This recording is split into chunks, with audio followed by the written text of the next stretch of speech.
Dan langsung saja untuk itu kami persilakan kepada rekan saya Grace Walilo yang akan memandu di sesi yang pertama sebagai moderator. Terima kasih. Baik, mohon izin Bapak dan Ibu sekalian. Wah, nenggam, bonelak, pero, telep, nagap, yepmum, nare, kinawanak, wah, wah, wah, wah, wah. Nagosalak numpaselak, anhetake Grace Walido, Yokotak, an moderator asigin.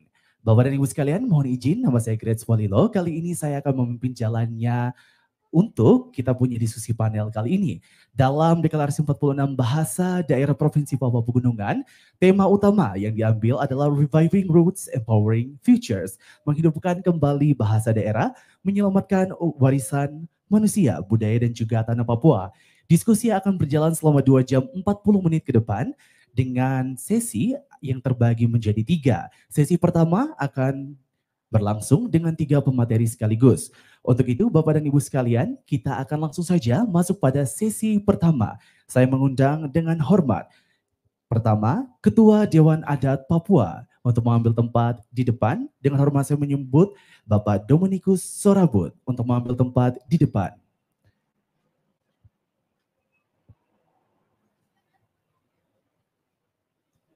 Boleh kita berikan aplaus Bapak dan Ibu sekalian? Bapak Dominikus Sorabut merupakan Ketua Dewan Adat Papua yang akan membawakan materi terkait dengan kearifan lokal sebagai pusat kebangkitan. Kepada Bapak dipersilakan untuk duduk. Selanjutnya, kita juga bersama-sama akan ditemani oleh salah satu dosen Universitas Kristen Satya Wacana.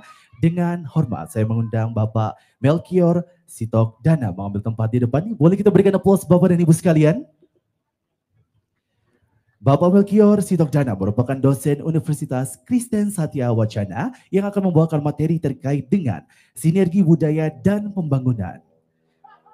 Untuk pemateri kita yang ketiga pada sesi panel pertama kali ini akan dibawakan langsung oleh founder of Papua Language Institute PLI dan Papua Education Mega Foundation MEP. Saya mengundang dengan hormat Bapak Samuel Tabuni mengambil tempat di depan. Boleh kita berikan aplaus Bapak dan Ibu sekalian. Bapak Samuel Tabuni merupakan founder of Papua Language Institute PLI dan juga Papua Education Mega Foundation MEP. Dan akan membawa materi terkait pemimpin perubahan melalui bahasa. Baik Bapak dan Ibu sekalian, kita akan memulai sesi pertama ini. Setiap pemateri akan menyampaikan materinya secara panel ataupun secara silih berganti. Setiap pemateri diberikan waktu 15 menit. Jika telah 10 menit, saya akan memberikan kode bahwasanya waktu tersisa 5 menit. Bapak dan Ibu, sesi tanya jawab dan juga tanggapan dari Bapak Ibu sebagai tamu undangan dan juga peserta tentunya akan dilakukan pada sesi ketiga. Untuk itu, jika Bapak Ibu ada pertanyaan, boleh ditampung ataupun ada sesuatu yang ingin disampaikan, boleh ditulis. Nantinya kita akan membahasnya pada sesi ketiga. Untuk itu, langsung saja kita akan memulai materi pertama kita terkait dengan kearifan lokal sebagai pusat kebangkitan yang akan dibawakan oleh Bapak Dominikus Sorabut. Kepada Bapak dipersilakan waktunya 15 menit dari sekarang.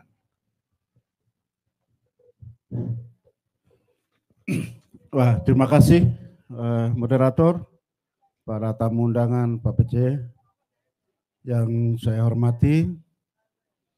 Baik, saya Dominikus Sorabut. Saya orang Hubula dari bagian utara, Lembah bagian utara. Saya setiap hari sebagai karyawan tetap di masyarakat adat Papua. Baik, sebelum saya menyampaikan materi yang disampaikan nanti ya. Pertama,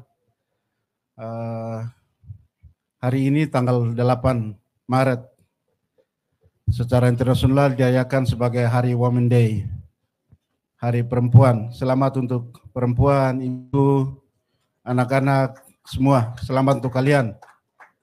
Nah, kalian adalah penutur terbaik bahasa di dunia. Nah, kalian yang punya noken, isi bahasa dalam noken. Sehingga tanggal 8 ini kami atas nama masyarakat adat Papua menyampaikan selamat untuk Hari Perempuan sedunia. Baik, terkait materi ini, Terima kasih Pak Pj Gubernur dan Panitia Witen dan teman-teman sudah mulai menginisiasi. Memang ini kerinduan kita masyarakat adat Papua, bahwa ada kekhawatiran di mana bahasa dan suku termasuk marga semakin punah di atas tanah ini. Memang banyak justifikasi bahwa bahasa dalam tulisan, kajian-kajian ilmiah ada, tapi yang mewarisi penutur dan tata kelola bahasa itu sudah mulai hilang. Dalam pandangan kami masyarakat adat Papua, bahasa itu ada 3 klasifikasi. Klasifikasi pertama itu adalah bahasa penutur yang asli atau yang disebut dengan bahasa yang halus dan dimiliki di masyarakat adat dalam ritual-ritual atau acara-acara khusus yang diprakarsai masyarakat adat Papua. Yang kedua adalah bahasa yang digunakan di dalam acara-acara resmi dengan tata bahasa, etika, sopan santun itu dipakai. Yang ketiga adalah bahasa yang dipakai di pasaran, yang termasuk hari ini kita ada pakai. Itu adalah bahasa pasaran. Nah, 2 bahasa yang pertama dan kedua ini sudah mulai hilang, karena itu penuturnya sudah mulai habis, sudah meninggal, dan pewarisnya belum ada. Di Papua dalam kajian terakhir, itu kurang lebih 428 bahasa di Papua. Seluruh tanah Papua, Sorong sampai Semerai, itu 800 lebih bahasa. Nah, di Melanesia itu 1.300 bahasa. Kami bahasa paling terbanyak di dunia. Bahasa paling terbanyak di dunia. Nah, di Indonesia sendiri itu 700 lebih bahasa. Nah, paling terbanyak itu ada di Papua. Nah, dengan suku-sukunya. Nah, sangat uniknya di Papua itu ada bahasa yang komunitasnya lebih besar. Dan dalam catatan kami itu penutur atau bahasa luasan yang lebih banyak itu di Lapago dan Saireri. Di Saireri itu ada di suku Biak. Biak itu ada 6 teritori yang terakhir. Itu termasuk di Raja Ampat. Beberapa pulau itu sudah masuk. Dan itu penutur paling terbanyak. Penutur yang paling banyak kedua itu di Lapago, di Lani. Di Lani. Yang ketiga di Dali. Lalu yang keempat di Hubula. Yang lain itu kecil. Yang lain kecil. Itu penutur paling terbanyak. Nah, bahasa paling terbanyak ini juga diakumulasikan dengan jumlah penduduk orang Papua. Kita sangat minoritas.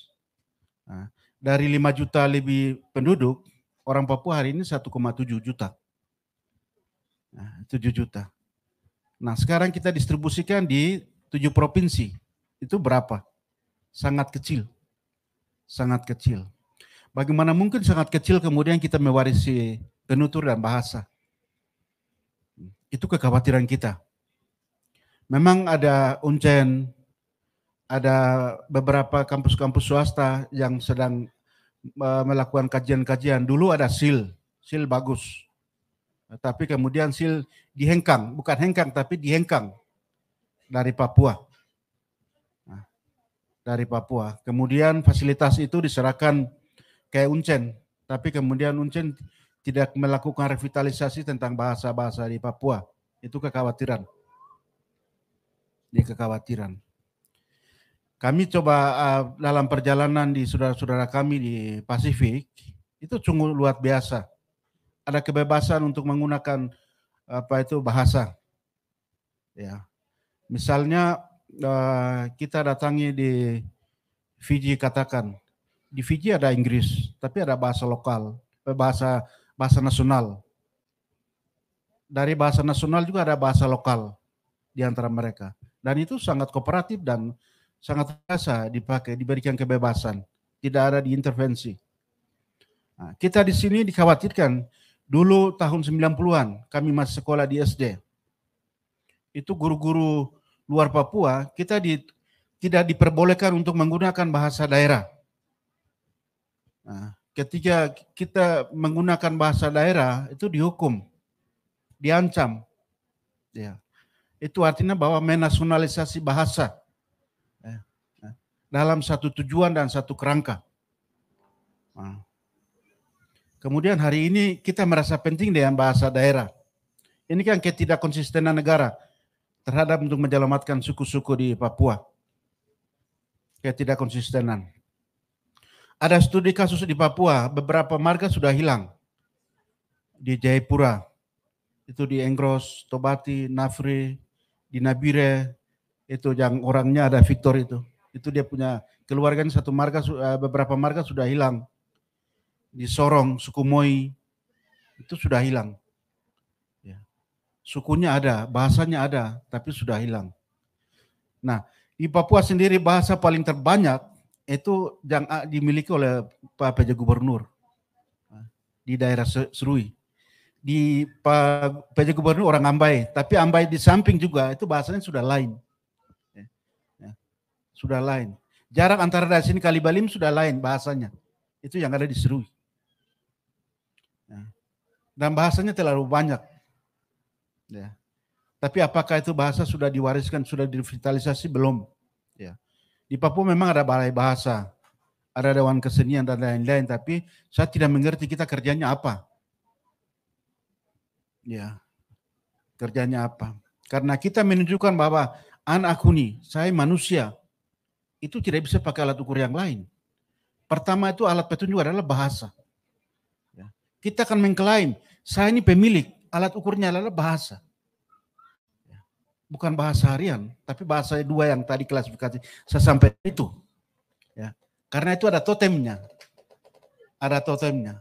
Misalnya tadi di sini, di Agamua, itu ada totemnya, ada ceritanya. Ya.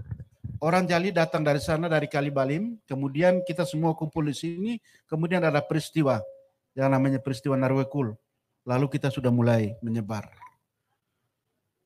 Menyebar sampai di Waropen atas, sampai di Nabire, bahkan ikut Kalibalim turun sampai Ngalik Memuna di bawah, ya, sampai ke sana, sampai perbatasan Mambramu. Itu pusat penyebaran. Ya. Tapi lembah ini dulu Firdaus, ya, lembah agung, ya, Sangrila. Tapi hari ini lembah neraka. Hari ini lembah ini. Ini jadi neraka. Ya. Nah, oleh sebab itu, ketika kita harus mengelola bahasa, kita tidak bisa hanya mendokumentasikan bahasa, tapi strukturnya. Nah, jangan akan memegang bahasanya. Struktur masyarakat adatnya harus dibentuk. Di dalam suku besar itu ada klannya, ada marganya itu harus dibentuk, diwadahi. Sehingga bahasa itu akan hidup di sana. Bukan bahasa akan hidup di kota, tidak. Tapi akan hidup di sana. Sehingga strukturnya harus diwadahi. Nah, diwadahi. Ya. Gereja datang, tapi dia hanya datang. Dia pendatang. Pemerintah dia pendatang. Ya. Kami orang asli, itu ibarat sama dengan matahari. Matahari akan hari ini terbit, besok akan terbit, kita mati dia akan terbit terus. Ya. Mereka akan datang dan pergi. Ya. Kita itu kekal berdasarkan warisan. Nah, oleh sebab itu bahasa penting. Jadi selain bahasa harus dibuat kamus dan lain-lain, tapi harus diwadahi soal kelembagaan. Suku-suku ini harus diwadahi. Ya. Suku-suku diwadahi. Di Papua itu sukunya hampir 1000 lebih. Dari 800 bahasa, suku 1000 lebih. Ya. Nah, kita ada di dalam 13 wilayah adat. Ya. Kita di Papua Barat, itu ada 7 wilayah adat. Lalu di Papua Timur, itu ada 4 wilayah adat. Tambah dengan 1 di Kepulauan. Lalu kedua adalah saudara-saudara kita yang ada di Maluku, yang ada di Nusa Tenggara, bahkan sampai di Filipina, di Moro, di sekitar itu. Itu kita masuk dalam satu rumpun Melanesia. satu rumpun Melanesia. Jumlah kita kurang lebih ada 13 juta seluruh itu. Paling terbanyak di Papua Nugini. Hari ini 9 juta lebih. Dulu tahun 1969 kita start dari 800-900. Ya, itu waktu Pepera. Papua Nugini hari ini sudah 9 juta jiwa. Kita baru 1,7 juta jiwa. Ya. Nah, karena itu data yang data sensus yang dilakukan oleh Dukcapil Provinsi Papua. Saya pakai data ukuran itu. Karena hari ini tidak ada sensus. Ya. Banyak data fiktif. Misalnya hari ini Kabupaten Jayapura jumlah penduduk 270 ribu jiwa. Itu pakai alat ukur apa? Ada apakah sensus manual? Ya. Ini data fiktif yang dipakai. Kita berdosa, Bapak Ibu, orang asli. Data kamuflase yang kita pakai hari ini. Ya. Kita tidak membayangkan bahwa setiap kiri kanan kami sudah habis. Termasuk bahasa ini sudah terancam. Ya. Tapi kita sedang mengelola kemunafikan, kebobrokan ini. Ya. Jangan persalahkan pemerintah. Ya. Pemerintah kita sendiri yang datangkan mereka. Termasuk pemekaran ini. Sebelum pemekaran 7 provinsi, tahun 2019, saya berpidato di Manokwari. Waktu konferensi Dewan Rakyat Wilayah 3. Saya sampaikan asumsi saya benar bahwa akan terjadi 5 provinsi itu benar jadi. Nah, lalu diferensiasi dari 1,7 juta jiwa ini. Kemudian dihitung dari 2 provinsi menjadi 7 provinsi. 1 provinsi dipadati misalnya 5 juta jiwa. Dikali 7, 30 juta jiwa. Dikurangi 1,7 juta jiwa. Ya. Orang baru akan 33 juta orang baru akan datang di Papua. Sebanding dengan 1,7 juta jiwa. Iya, itu akan pasti jadi. Itu pasti akan jadi bom waktu. Bom waktu. Nah, fokus landing hari ini adalah itu di Lapago. Saya pikir Pak PJ Gubernur tahu persis itu, karena dia orang Bappenas. Fokus landing hari ini itu di Papua Pegunungan.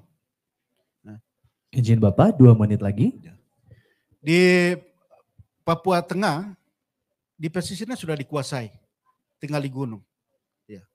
Nah, oleh sebab itu, pertama adalah harus ada kebijakan afirmatif. Ya. Bukan afirmatif dalam uang, tapi ada kebijakan. Bagaimana harus proteksi terhadap suku dan bahasa ini. Ya. Yang kedua, setuju dengan adik Witen punya masukan tadi. Ya. Harus lakukan resources terhadap bahasa. Sehingga yang 46 bahasa itu harus harus buat dalam kamus dan itu menjadi muatan lokal. Misalnya Provinsi Papua Pegunungan, seluruh sekolah itu 1 hari diberlakukan harus menggunakan bahasa daerah. Orang Hubula, di wilayah teritori Hubula silakan pakai bahasa Hubula, wilayah teritori Lani silakan pakai bahasa Lani, Jali itu suku banyak. Ada Kimjal, Momuna, Unauka, Mel, Nalca, Bomela, sampai ke sana. Itu banyak. Itu pakai bahasa itu. Memberikan keleluasan. Dasarnya apa? Memberikan kamus, kurikulumnya untuk menggunakan itu. Sehingga singkat katanya, kita di pegunungan maju terlambat, tapi kita di gunung. Dari gunung menjadi pertahanan untuk kita selamatkan saudara-saudara di pesisir. Materi saya banyak, silakan nanti panitia, tapi dibatasi oleh waktu. Jadi terima kasih. Mungkin dari saya sebagai pengantar begitu dulu. Terima kasih. Kita berikan aplaus Bapak dan Ibu sekalian.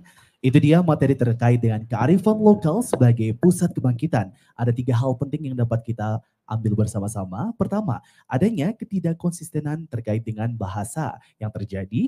Yang kedua, walaupun Papua memiliki 1,7 juta penduduk, sangat kecil bahwasannya dalam pewarisan bahasa dan dikhawatirkan bahasa itu akan hilang dan sudah terjadi di beberapa daerah. Yang ketiga, ada 3 klasifikasi bahasa. Yang pertama adalah penutur bahasa asli ataupun halus. Yang kedua adalah bahasa untuk acara resmi. Dan yang ketiga adalah bahasa pasaran. Yang menjadi tolak ukur adalah penutur bahasa asli ataupun halus itu sendiri. Demikian Pemateri mengatakan bahasa harus diproteksi dan juga direvitalisasi agar dapat terus bertahan. Sekali lagi kita boleh berikan aplaus Bapak dan Ibu sekalian. Terima kasih. Selanjutnya kita bersama-sama akan masuk ke dalam materi kita yang kedua kali ini, yaitu terkait dengan sinergi budaya dan pembangunan yang akan dibawakan oleh Bapak Melkior Sitokdana. Kepada Bapak dipersilahkan. Baik, selamat siang semua. Yang kami hormati Bapak Gubernur beserta para pimpinan OPD yang hadir, yang kami hormati tokoh-tokoh agama, adat, perempuan, pemuda, dan juga yang kami hormati para narasumber, rekan-rekan narasumber yang hadir untuk memberikan informasi, memberikan wawasan kepada kita semua. Ada dua hal sampaikan, yaitu yang pertama, pengembangan kebudayaan yang berkaitan dengan hal yang sifatnya pengembangan jati diri dan karakter bangsa. Pengembangan jati diri dan karakter bangsa ini sangat penting karena itu menjadi spirit dasar untuk membangun Papua Pegunungan ke depan. Pengembangan jati diri dan karakter bangsa ini yang pertama terkait dengan kedisiplinan. Kedisiplinan ini kalau kita berangkat dari budaya orang Papua, orang tua mengajarkan kita untuk disiplin diri. Kita berangkat dari bagaimana orang tua sebelum matahari terbit mereka sudah bangun, menyiapkan segalanya dan mereka berangkat pergi ke kebun sebelum matahari itu terbit. Lalu mereka akan balik setelah matahari terbenam. Artinya bahwa itu nilai kedisiplinan itu yang menjadi dasar kita, karakter kita untuk membangun Papua Pegunungan ke depan. Kita tahu bahwa saat ini kita sudah jauh tertinggal beribu-ribu meter. Sementara kita masih merangkak begitu. Maka yang modal dasar pertama yang perlu kita kembangkan itu adalah kedisiplinan yang berakar dari budaya itu. Kalau mereka bekerja 8 jam berarti kita harus bekerja 2 kali lipat dari itu. Supaya kita bisa mengikuti peradaban dari teman-teman dari daerah lain yang sudah maju sudah beribu-ribu kilometer. Yang kedua tentang kejujuran. Orang tua mengajarkan kita tentang kejujuran. Contoh, orang tua biasa ambil kayu bakar yang biasa taruh di depan jalan atau di hutan-hutan, lalu itu ditandai dengan misalnya pucuk pohon. Itu dilarang begitu untuk ambil. Bagaimana dengan keadaan sekarang ini? Misalnya handphone ditaruh di depan, di jalan atau ditaruh di tempat itu. Artinya bahwa kita sekarang ini moralitas kita ini sudah hancur begitu, kejujuran kita sudah hancur. Kemudian itu masuk di dalam birokrasi juga menghambat itu karena kejujuran yang orang tua ajarkan itu sudah mulai hilang. Sehingga budaya karakter kita itu harus kembalikan kepada yang aslinya itu. Yang berikut tentang tanggung jawab. Tanggung jawab dalam keluarga itu biasa ada pembagian tugas. Bapak harus kerja apa, mama harus kerja apa, anak harus kerja apa.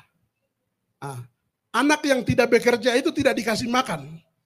Jadi dia harus bekerja keras, begitu. Kalau misalnya orang tua kerja dan anak dia main-main di hutan terus dia datang, pasti kalau saya pulang pasti saya dapat pukul begitu. Maka supaya dia tidak dapat pukul dia harus bawa kayu sebagai tanggung jawab. Ini juga penting untuk itu kita terjemahkan di dalam kehidupan kita, di kehidupan yang lebih modern ini. Lalu gotong royong, kerjasama. Kerjasama itu juga menjadi budaya kita. Hal itu tercermin dari budaya bakar batu. Budaya bakar batu itu ketika kita melakukan pesta pasti masing-masing keluarga bawa ada yang bawa wam, ada yang bawa ubi, ada yang bawa kayu bakar dan sebagainya. Sehingga kita bisa berpesta dan kita bisa memberi makan banyak orang.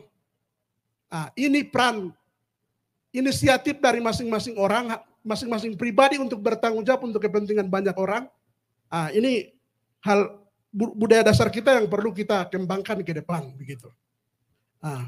Lalu yang berikut tentang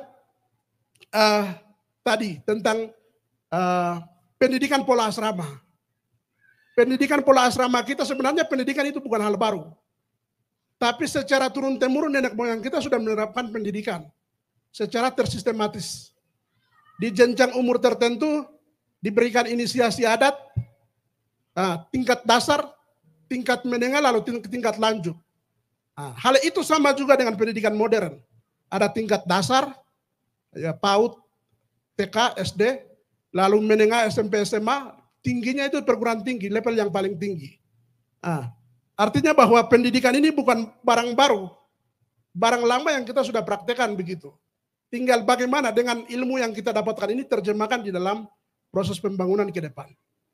Maka pola pendidikan yang tepat itu adalah pola pendidikan yang berpola asrama.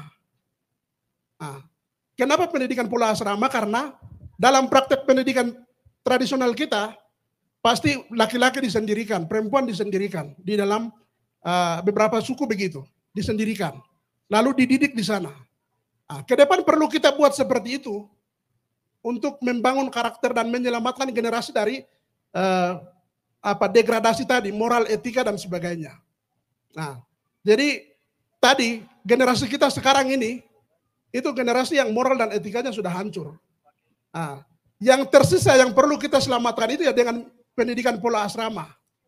Dengan pendidikan pola asrama, gereja kita libatkan, adat kita libatkan, pemerintah kita libatkan untuk berkolaborasi sama-sama untuk menyelamatkan generasi yang berkarakter begitu. Berkarakter secara spiritual, berkarakter juga secara emosional dan juga berintelektual begitu. Lalu yang paling penting itu perlu kita dorong untuk peraturan daerah khusus. Peraturan daerah khusus untuk di Provinsi Papua Pegunungan supaya harus ada kurikulum pendidikan berbasis kebudayaan. Kurikulum berbasis kebudayaan ini penting untuk kita sama-sama dorong supaya seperti bahasa itu kita bisa selamatkan. Di dalamnya tidak hanya bahasa yang kita ekspor, tetapi dari hasil kajian teman-teman kita kembangkan etnosains. Etnosains itu apa saja? Etnosains itu salah satunya adalah etnolinguistik. Etnolinguistik yang tadi kita baru luncurkan ini, kita punya kekayaan yang ada terkandung di dalam bahasa itu begitu. Karena bahasa kita itu lebih kaya dari bahasa Indonesia. Di dalamnya itu, misalnya kami di bahasa Ngalum itu, dalam seperti bahasa Inggris sebenarnya. Dia laki-laki, dia makan untuk dia laki-laki, makan untuk dia perempuan, terus untuk sekarang, untuk yang akan datang atau yang sudah terjadi.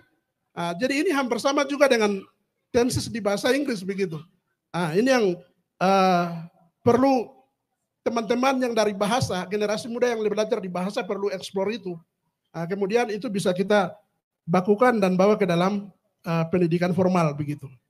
Lalu ada juga etnomatematika. Etnomatematika tadi saudara sudah meneliti dan juga kami juga meneliti hal yang sama. Mulai dari Yali sampai di Papua Nugini di beberapa provinsi itu menggunakan basis bilangan 27. Basis bilangan 27. Kalau yang kita pakai sekarang itu basis bilangan Arab.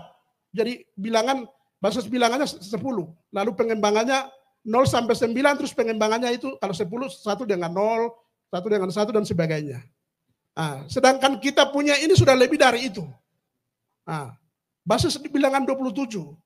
Kalau ini dikembangkan, maka ini akan menjadi temuan baru. Dan itu bisa, kalau ke depan, kekuatan intelektual kita bisa mampu untuk mempengaruhi peradaban luar. Sehingga itu bisa digunakan. Kenapa? Karena dari basis bilangan di dunia ini, beberapa terstandarisasi, misalnya basis bilangan Babilonia. Babilonia itu 60 basis bilangannya. Itu menjadi dasar kenapa harus 60 menit, 60 detik itu karena basisnya ke situ.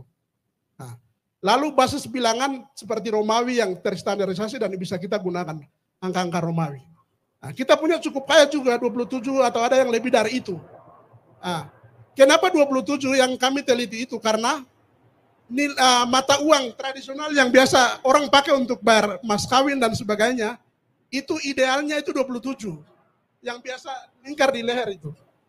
Nah, 27 karena itu alat bayar. Nah, lalu pengembangannya itu ke atasnya itu ya kalau 28 berarti 27 tambah 1 dan seterusnya. Nah, saya juga coba buat kalkulator. Kalkulator yang membantu untuk menghitung dalam jumlah yang banyak. Nah, karena saat ini kalau kita mau kembali ke situ sulit. Orang mau ucapkan 50 saja tidak bisa begitu. Nah, karena itu kita perlu buatkan alat bantu, alat teknologi yang bisa membantu kita untuk bisa menghitung. Jadi angkanya keluar termasuk juga cara bacanya seperti apa begitu. Nah, lalu juga tentang ilmu botani. Ilmu botani itu kan tentang tumbuh-tumbuhan, etnobotani. Semua yang ada di pohon itu sudah ada nama aslinya dari kita. Akarnya ada nama, kulitnya ada nama, ranting-rantingnya sampai semuanya ada nama.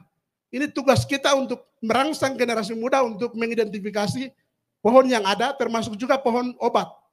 Orang tua dulu itu pakai apa mereka berobat ketika ada luka, atau ketika mereka mendapatkan sakit dalam, itu menggunakan obat-obat apa untuk mereka gunakan.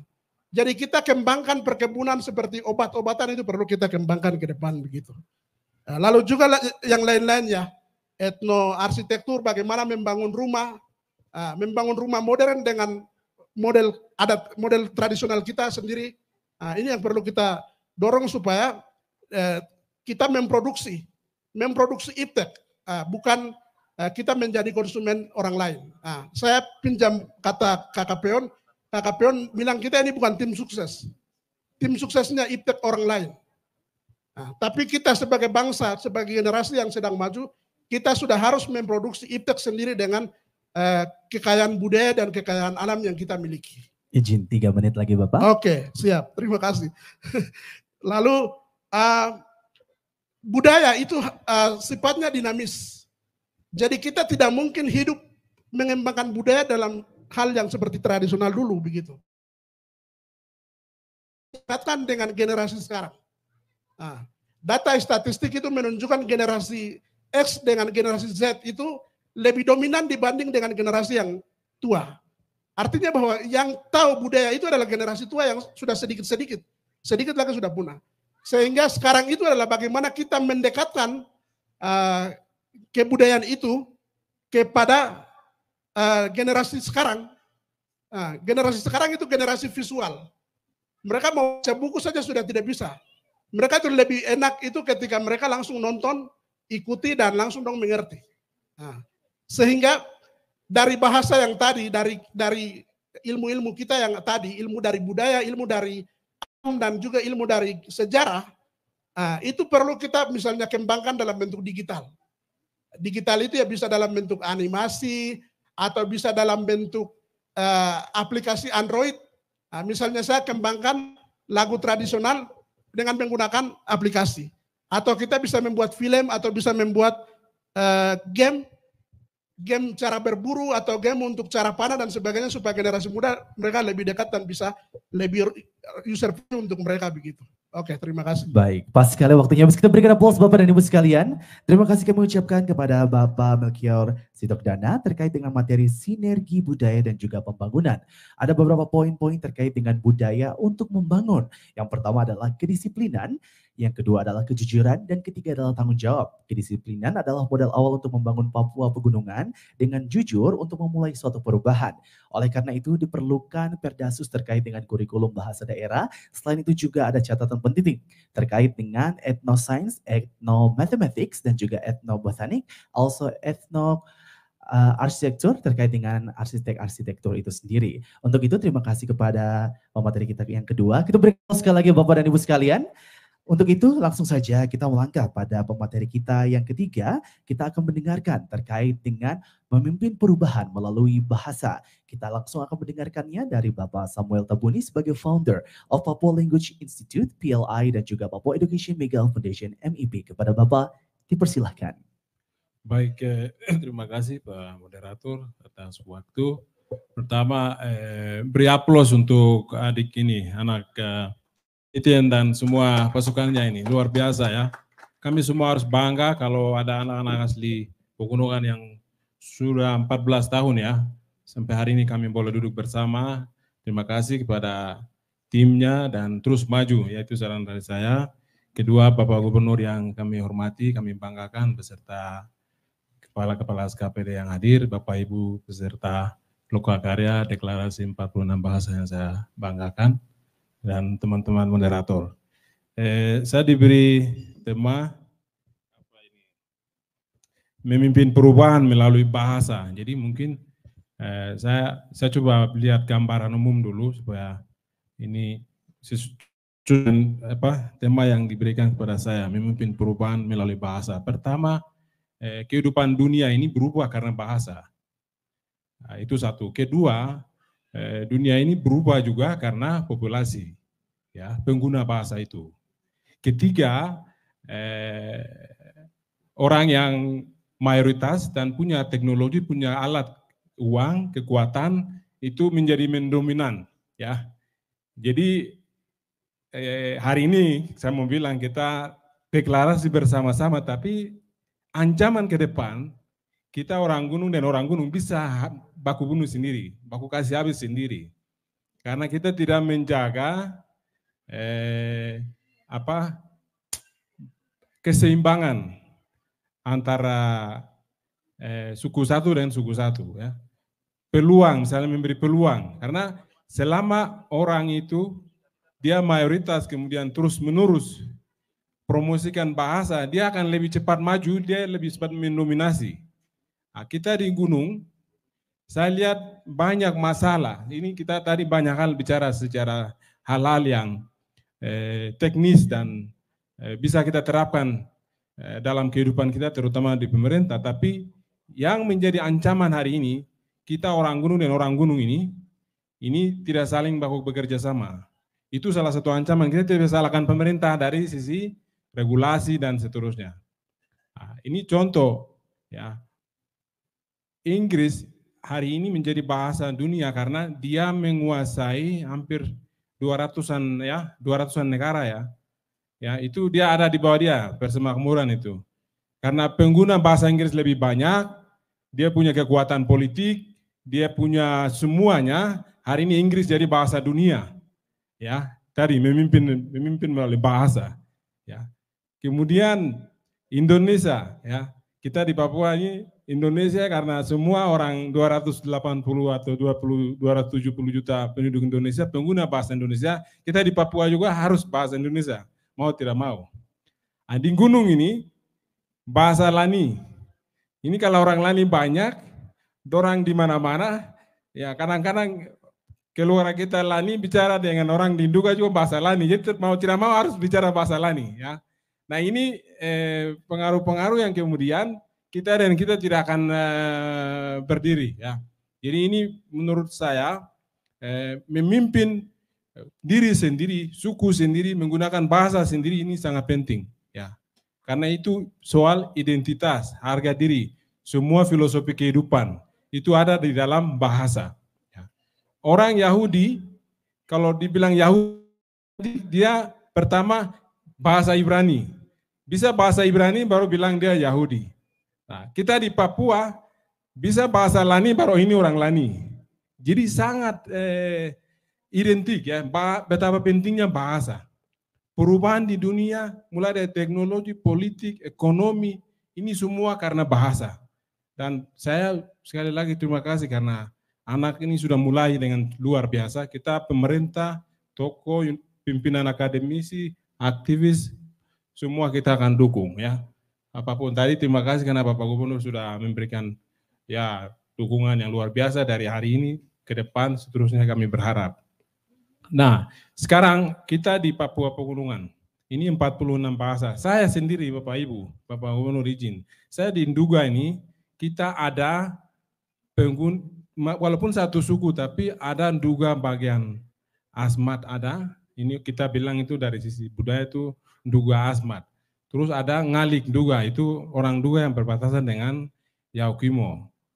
Kemudian Nayak Nduga, ini berbatasan dengan Kurima, Welesidiata, atau Ibele.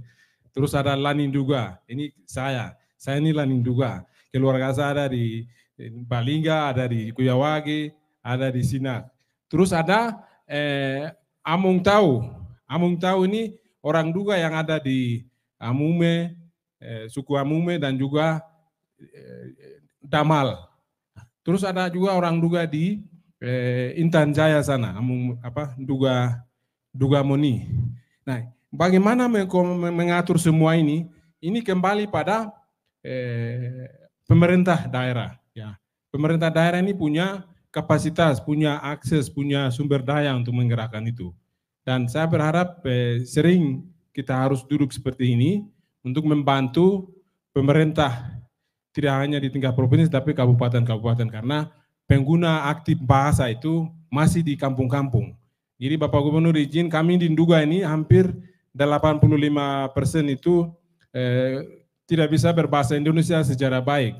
Jadi kami masih bisa menarasikan, dokumentasikan bahasa-bahasa asli dari penutur asli. Saya tidak tahu di Wamena ini. Kalau tadi Pak Dewan Adat sampaikan punah, nah ini punahnya di mana mesti harus dibicarakan kembali, dibahas kembali. Nah, di Lani juga saya pikir hal yang sama. Jadi kita kadang bingung, hari ini terutama generasi muda, hampir 80% anak-anak muda ini tidak bisa bahasa daerah. Nah ini menurut saya, ini kemunduran yang sangat menghancurkan masa depan, identitas, jati diri kita orang Papua, orang pegunungan. Jadi ya saya berharap melalui Lokakarya dan juga deklarasi hari ini, bahasa itu harus menjadi penentu identitas, tapi juga perekat kekerabatan sesama orang Papua dan juga orang di pegunungan. Kedua, bahasa juga alat untuk bagaimana meyakinkan ilmu-ilmu itu yang kemudian pakai untuk membangun kita sendiri. Karena hal-hal lain itu tidak ada dalam ilmu pemerintah. Ya, contohnya ya misalnya adat yang berkaitan dengan menyembuhkan orang, ya, kemudian masak, bakar batu, itu semua ada ilmunya itu. Nah ini semua ini belum dibahasakan. Perang, tapi kita ini orang gunung itu tidak identik yang dibahasakan, diidentikan. Kita orang gunung perang terbuka, bunuh orang terbuka, selesai terbuka, damai juga terbuka, hidup kembali damai lagi.